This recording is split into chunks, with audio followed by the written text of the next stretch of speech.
Modernism. The word modernism was first recorded in 1585. It signifies what belongs to present or recent times. The First World War 1914 to 1918 powered the sense of a shift in thinking. The massive environmental destruction, loss of life, mechanization of combat, and economic downturn caused by the war encouraged writers and artists to argue that a new way of representing reality was needed. In this new urbanized, chaotic world, the old grand narratives of the past, such as religion, history, and government, seemed unreliable. While modernist writers mourned the loss of the stable orders of the past, they created vivid prose to capture the fragmented and disordered state of 20th century life. The period from 1910 to 1930 constituted the era of high modernism.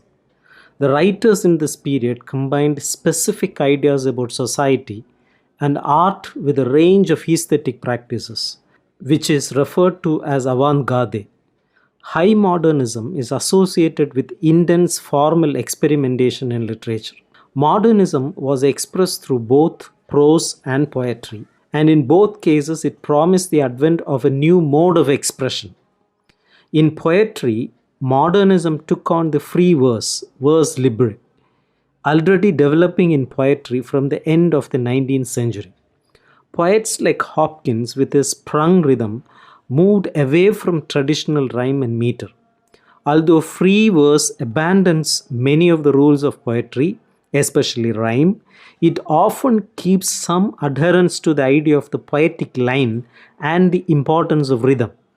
It is thus often not a complete dismissal of existing formal structures, but represents freeness with them.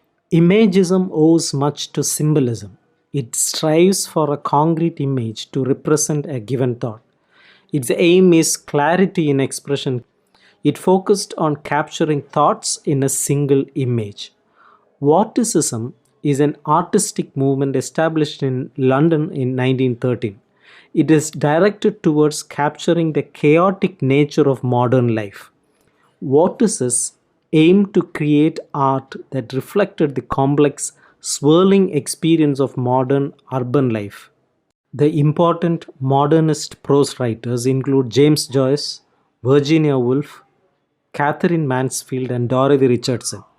Not all these writers use the same form, but they all include elements of stream of consciousness.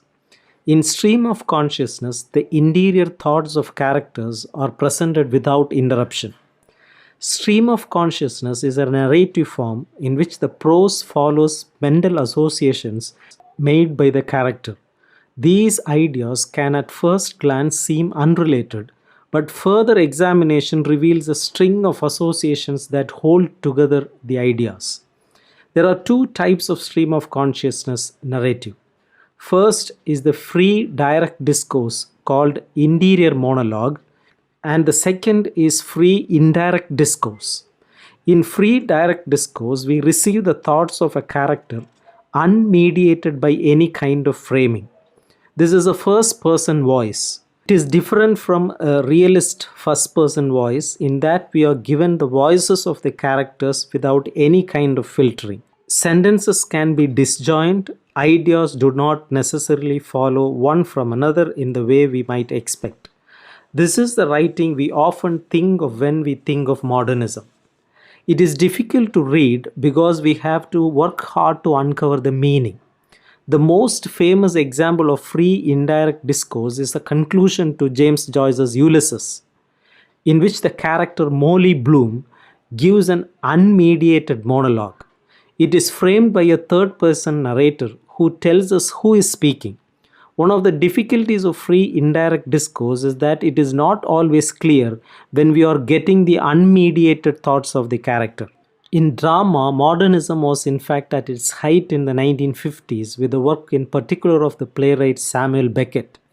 Beckett's theatre of the absurd is the dramatic manifestation of modernist and surrealist thinking.